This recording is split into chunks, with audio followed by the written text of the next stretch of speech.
Hello, this is the Impact Your Fitness podcast. My name is Jennifer Schwartz, and today I'd like to talk to you about getting in shape and the muscular system.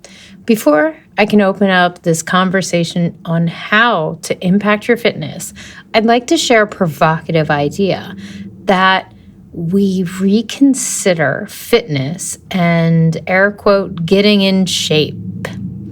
So think of that term as standing on its own, getting in shape. The idea of fitness really is just this perception that has been kind of sold to us and how our body should feel in a certain representation, a physical representation. The idea that there is a level of, quote, general fitness is a misnomer in itself. So think about it like this.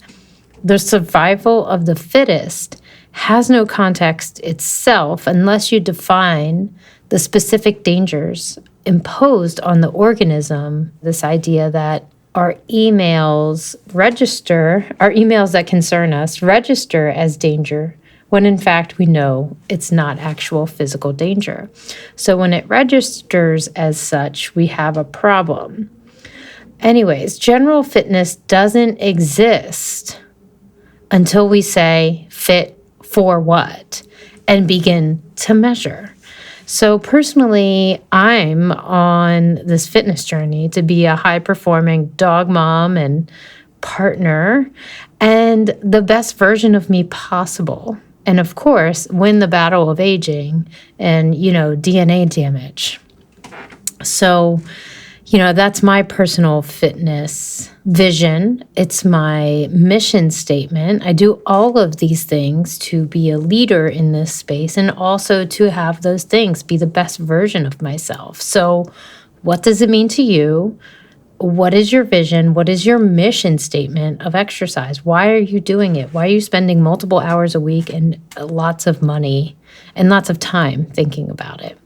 So if we reconsider fit and fitness as less general and something for our own exploration, which is actually maximizing our own structure and function, or we could also say our physical potential and kinetic energy capacity. So how kinetic energy moves and how we make it move in our body.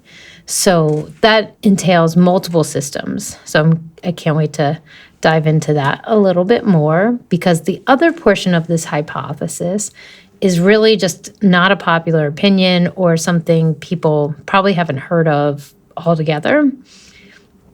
It's a challenging idea, really, to the core of the exercise and influencer industry. So the typical assumption of popular magazines, influencers, and almost every health-conscious consumer is that exercise is good for us, okay? We can all kind of agree on that on some surface level. We can think that the exercise is good for us, that there's this consistent effort, consistent exercise, and that equals a robust immune system, a sturdy physique, the metabolism of an athlete, and a sharp mind, among many other things. My hot take on this is the unpopular, unknown opinion, is that we cannot attribute all of these health gains to the exercise itself. We gain the post-exercise health benefits from having and maintaining a healthy muscular system. Yep, that's right. That's my hypothesis, my philosophy, that the muscles are the medium to unlock health. So, welcome to my New Age Muscle Hypothesis podcast. It's something I hope to continue to put to the test through my own fitness journey and at our studio in Virginia. So I'm going to stand by this philosophy for several reasons. To be proven wrong, it would take something pretty significant, and I'll get into that in a second. So I stand by it for several reasons, and let me give you something to think about that is one of those reasons. The cascade of thousands of interactions occurring in just a few minutes of exercise, or physical exertion, as it's known in the wild kingdom of animals. Physical exertion. That's what exercise is. It's an exertion. It's an excursion from homeostasis. And there are thousands and thousands and thousands, tens of thousands of interactions that happen in exercise and after exercise. So this means, really, that there are over 9,000 metabolic, neurological, and immune system interactions with each person during each bout of exercise. That's just minutes, 9,000, over 9,000. So I have a quote from the New York Times, and I talk about this in an episode from a few years ago. When we exercise, there are at least 9,815 molecules being affected. Okay. Another reason I'm standing by this is the time following a single bout of exercise is also abundant with interactions, changes, and windows of health opportunity. So there's a window of opportunity. And those numbers aren't counted in the thing I just mentioned, which will be attached to the show notes. I can talk about that a lot more, which is chemical reactions of exercise. So the main operating system here is the muscles. When the muscles are moving the skeleton and really facilitating all the chemicals moving around, we can get really great things with exercise when it's purposeful and intentional. So my argument really is that the muscular system and the nervous system, your computer, if you will, your operating system, iOS, if those things are cared for, your exercise benefits will be extraordinary. So our popular and cultural perception of these potential thousands upon thousands of these interactions is so minimal. And it's boiled down to how much soreness we have post-exercise. That is pathetic, and that's what I'm trying to change. That makes my blood boil a bit.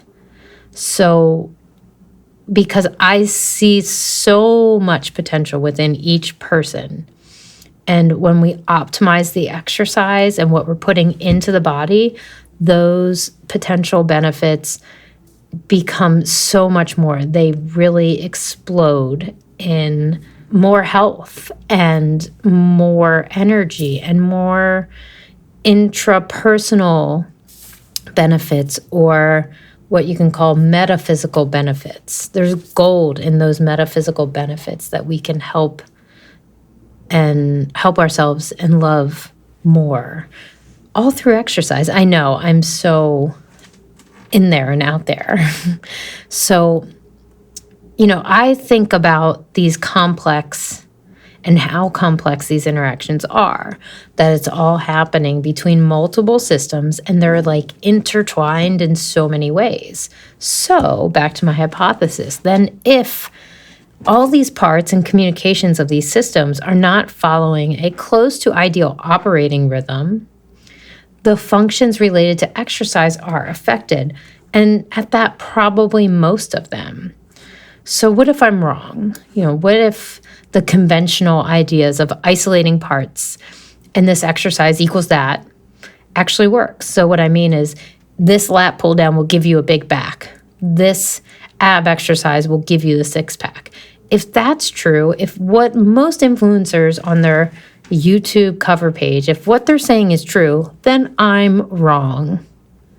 Okay, the conventional idea of isolating parts.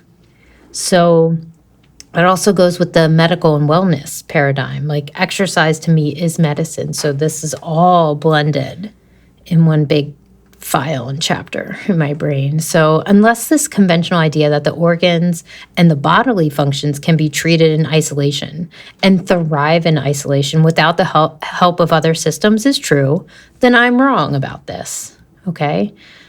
Treating the body in isolation does not equal health. It equals more functional, like you maybe get out of your hospital bed, but it's not true health. My generation, millennials and zillennials and millennials, I don't know.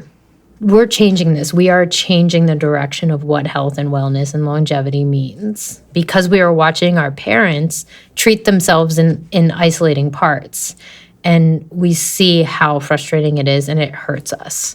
So we're changing it. So, in the next episode, I'll discuss the role of inflammation and disease and how a healthy muscular system directly fights this. But if I'm right, the muscles are the gateway to better health, then wouldn't we want to optimize our body and environment for thriving? So before parting, I want to quickly reflect on thinking systematically about fitness, your structure, and systems. James Clear says some of the most brilliant things about working and thinking in systems. They're not all his ideas, but he put them together very nicely in Atomic Habits. So from James Clear, quote, "You don't rise to the level of your goals. You fall to the level of your systems. It's actually your habits that create the baseline." So to me, this means pay attention to the fundamental units of your routine. Your source of power paints the base to your layers that become collective, remarkable results. Think of yourself in the highest and most respectable way first. That's your system. That's your environment. Self-respect and motivation will click right into place. That's one of the things I really work with in my everyday practice and working with people that have pain and want high performance in their life. And, that goes to the education you receive from your internet sources, trainers, and therapists. All that information is key for this to work. Work with people that educate and inspire you rather than the opposite, which is providing some false sense of guru and I have all the answers and this pill has all the answers. Okay, for example, I improved my credit score, by 92 points in a single month. And that's because I learned how credit worked. I didn't do anything about the fair credit score for years, even though I knew it could be better.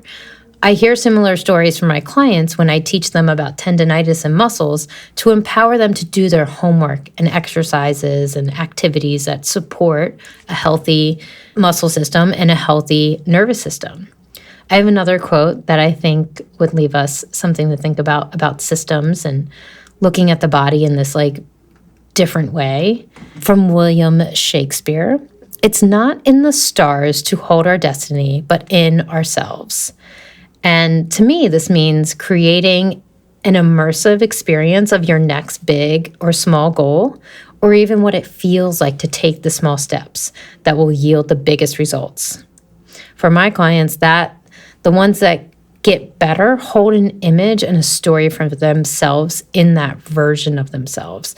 They make space for themselves to improve instead of feeling disappointed about being stuck in the same cycles. So that's it for this week. I'm so glad to have you here, and I'm so glad to have this platform for helping you reconsider, reframe, and refocus your fitness. This is the Impact Your Fitness podcast, a part of the Think Fit, Be Fit podcast network. While you're here, I'm going to encourage you to check out our other shows. We have the Peach Pit Fitness podcast, where myself and Meredith Mack are your inquisitive hostesses with the mostesses, and we are going through trends and just trying to break it apart so that we have a more useful conversation around what's flying around the internet. So what's hot, why it's not so hot. And then we also reflect on nostalgic fitness figures from the 90s, like Cindy Crawford and Marky Mark and Jock LaLanne. We have about 11 episodes, and they are just I love them so much. And I love co-hosting with Meredith. So check that out on the Think Fit, Be Fit network. We also had Think Fit, Be Fit, my baby. I started Think Fit, Be Fit in 2018. It's a conversational podcast show where we talk about why we make decisions in fitness, and what could be better. Conversations that really ignite an intellectual thought process with exercise. And then we have Fitness for Consumption. This is our academic-based show from Gregory Gordon and Dr. Paul Joris. The show really elevates the conversation on exercise and discusses some of the most misunderstood and fundamental exercise concepts. They feature academics and lots of resources and really interesting concepts about exercise, motor learning, motor control, and biomechanics. I hang on to every word on their shows. I love them. So I linked some other shows that in our network to consider if you like this episode or want to learn more about chemicals and myokines and getting toned and functional exercise. I also included a YouTube link to James Clear, and I'm just so glad to have you guys here on this second episode. And I look forward to hearing your comments on Instagram at thinkfitbefit_podcast, or you can catch me at Jennifer_Simone_Schwartz, and check out my website at jennifersimoneschwartz.com, where you can sign up for the newsletter or purchase one of my courses. Thanks so much for being here.